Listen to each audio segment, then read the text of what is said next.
Hi Hagen. I hope you are enjoying these videos. I realize that some of them may be sideways and upside down, and I really don't know how to solve that problem.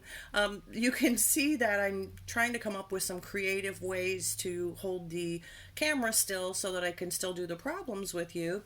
If you notice this right here, yeah, those are dog treats that I'm using to try to hold my phone so that I can do these with you. And you'll be happy to know I still have my Mountain Dew with me as well. All right, lesson 110.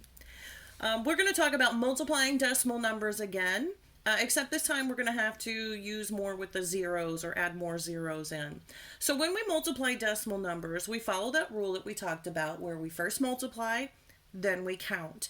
We count the total number of decimal places in the factors, or how many numbers in the factors are behind the decimal point. Then, when we go to our answer, we start from the right hand side and we count over and make sure we have the same number of decimal places in our answer that we did in our factors. Okay, so what happens is sometimes we have more decimal places in our factors than we have digits in our answer. So if we look at this problem, and we did one of these on the last lesson, but I want to go back over this with you. Okay, we have 0.3 times 0.3.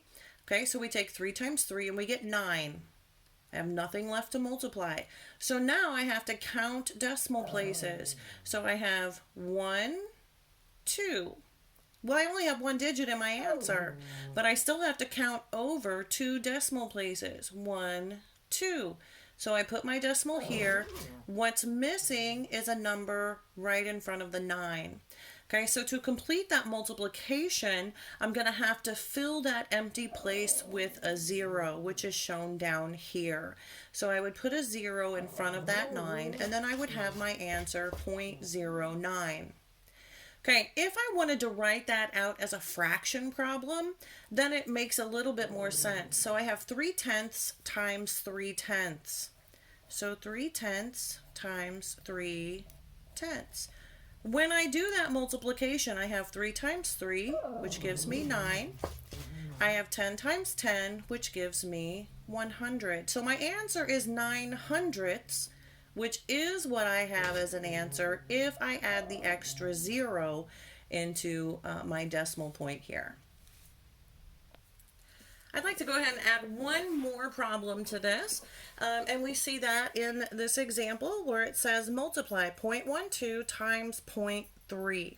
So we'll set it up just like we're doing a regular multiplication problem. 0.12 times 0.3. Again, when I multiply, I do not line up my decimal places. Okay, do regular multiplication. 3 times 2 is 6. 3 times 1 is 3. Okay, so I multiplied. Now I need to count. How many numbers do I have behind decimal points?